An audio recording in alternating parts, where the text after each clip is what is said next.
ABC 13 Eyewitness News starts now. We want to get to the latest on the tragedy at Robb Elementary School in Uvalde in just a minute. But first, some breaking news to tell you about here at home, this time in Northwest Harris County. Sheriff Ed Gonzalez telling us 3 people have died in a double murder-suicide.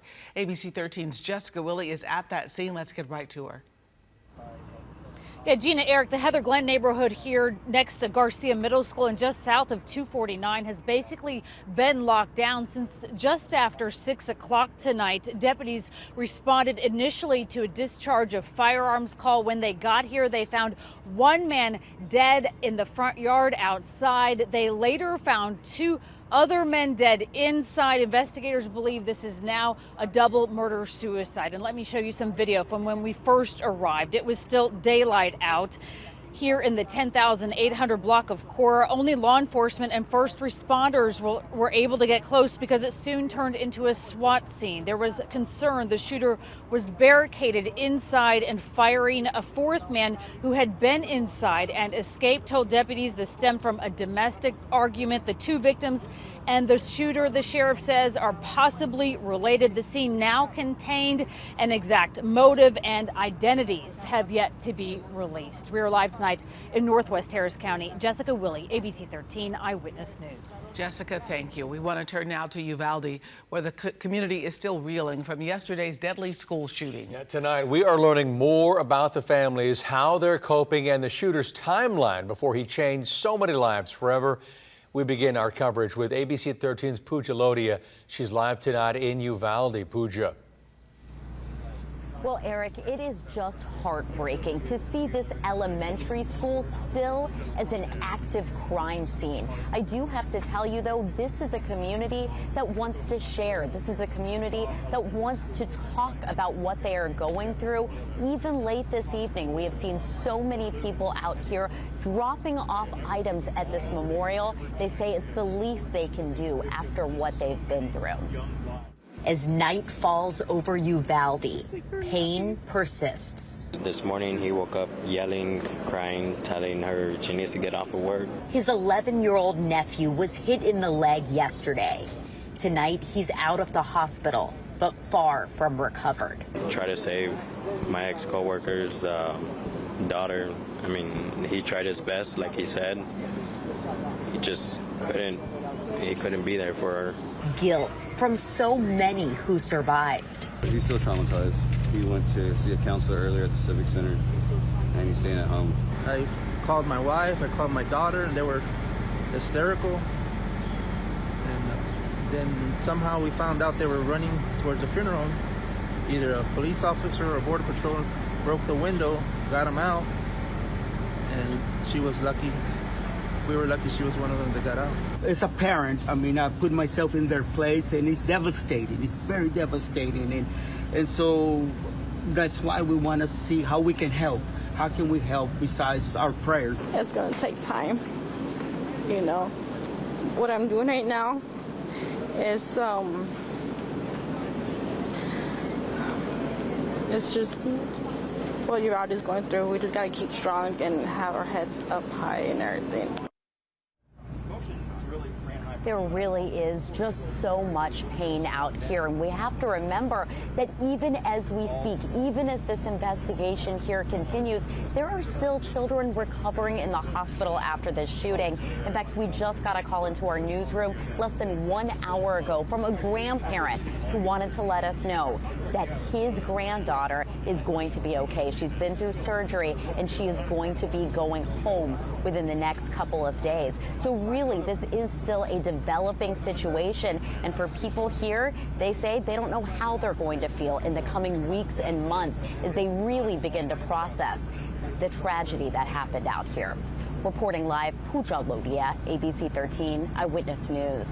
Pooja, thank you. Well, 11 faces. These are 11 of the 21 victims that went to their elementary school classroom yesterday morning and never came home.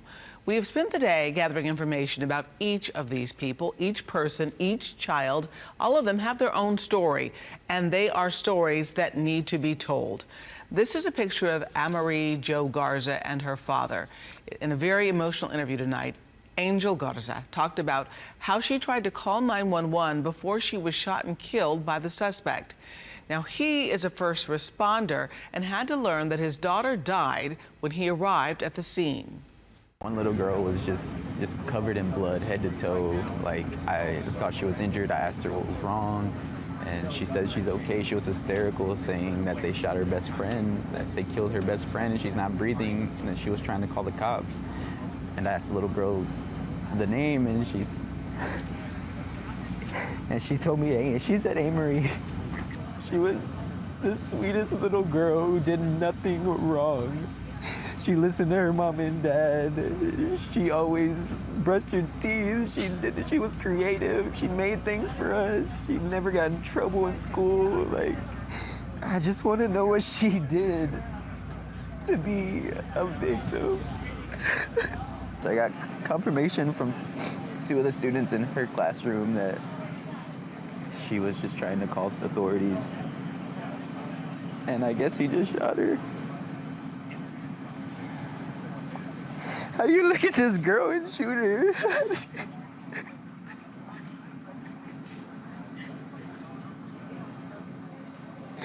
Oh, my baby. How do you shoot my baby? Oh, I'm sorry. Heartbreaking sound from that 10-year-old's father. We're told she just turned 10, and for her birthday, she got that cell phone that she likely used to call 911. ABC 13's Erica Simon has more on the victims from yesterday's devastating shooting. Eva Morales spent 17 years teaching in Uvalde schools. She has a cousin here in the Houston area. Irma Garcia was the second confirmed teacher killed. We got this photo from Uvalde Consolidated ISD. Both teachers reportedly spent their last moments shielding students. This is 10-year-old Xavier James Lopez. His grandmother spoke to ABC News over the phone. He liked baseball, he liked soccer.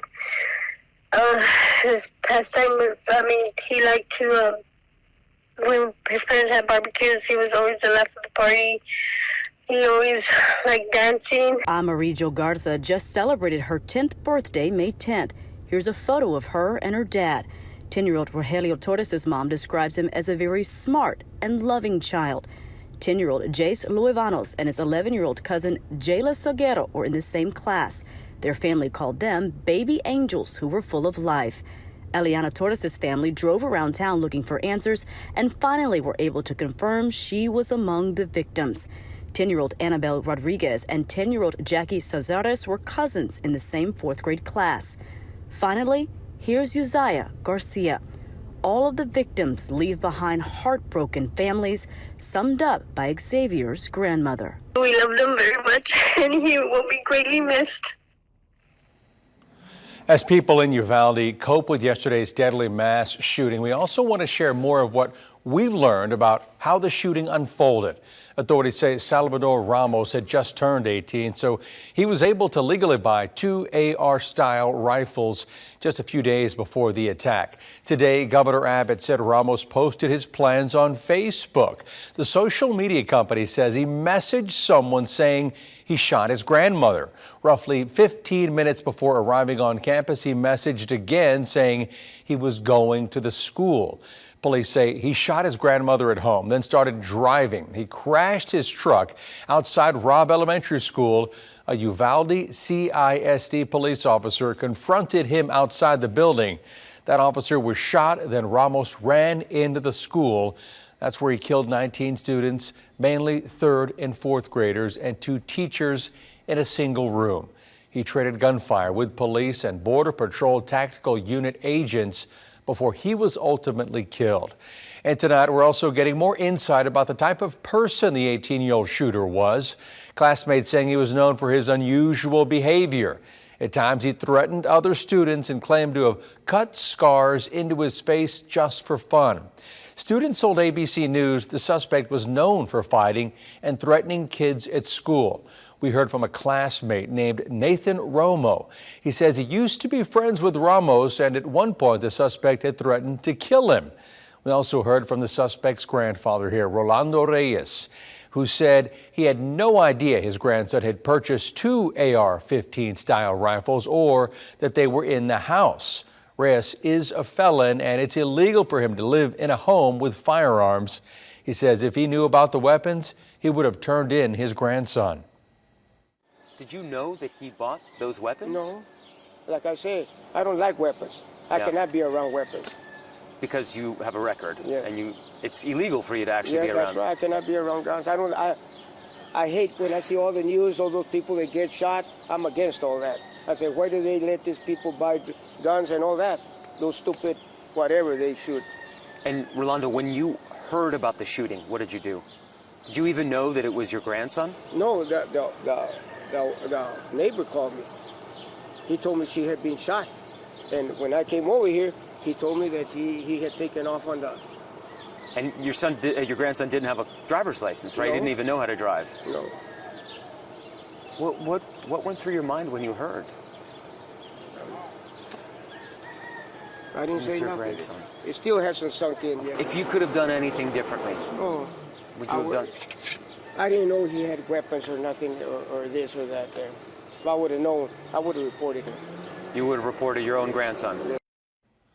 The suspect, we're told, also lived in a front room there and slept on a mattress on the floor, according to Reyes. And he'd been staying with his grandparents after having a falling out with his mother. Much of the talk today has been about the stunning moment earlier when Beto O'Rourke confronted Governor Abbott at a news conference, blaming him for what happened. No, you need to get it out of here. This isn't the place to talk this over. This is totally predictable when you... Sir, you're out of line. Sir, you're out of line. Of course, it is election season, and there is an element of political theater to this, but there is some important context that we think is worth pointing out. There have been at least 5 high-profile mass shootings since Abbott took office in 2015. A church in Sutherland Springs, a high school in Santa Fe, random targets in Odessa, a Walmart in El Paso, and now, finally, an elementary school in Uvalde.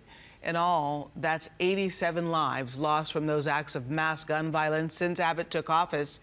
So now, his reaction to Beto's outburst? We need to focus not on ourselves and our agendas. We need to focus on the healing and hope that we can provide to those who have suffered unconscionable damage to their lives and loss of life. Well, yet, according to our partners at the Texas Tribune, rather than going to Uvalde yesterday, Abbott attended a fundraiser for his re-election campaign some 300 miles away in Walker County.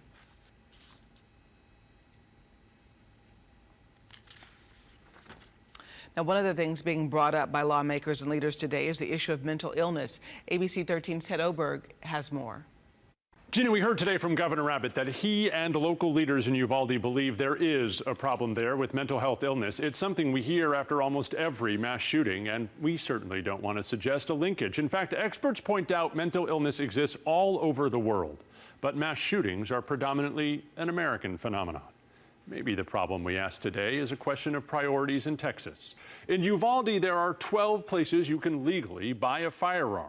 But there are just 7 mental health providers, almost half as many, which is hard to deal with if you know someone who needs treatment, but better than a third of Texas counties which have no mental health providers. In fact, Texas leads the nation in counties that have no mental health providers. Our schools are supposed to have 1 mental health provider for every 250 students. Uvalde has 1 for every 272, almost at that national recommendation. But it is better than 9 of the 10 largest school districts, better than all of the large districts in the Houston area. Texas ranks 4th in the prevalence of mental illness, 51st in our access to mental health care, and 47th in the nation when it comes to mental health spending per person. Numbers that haven't meaningfully improved since the school shooting in Santa Fe in 2018, when leaders promised to make changes. So when Governor Abbott said this afternoon, there is an urgent need for everyone affected to access mental health, it may be a fair question to ask Texas leaders when they'll get to work improving that access. Ted Oberg, ABC 13 Eyewitness News.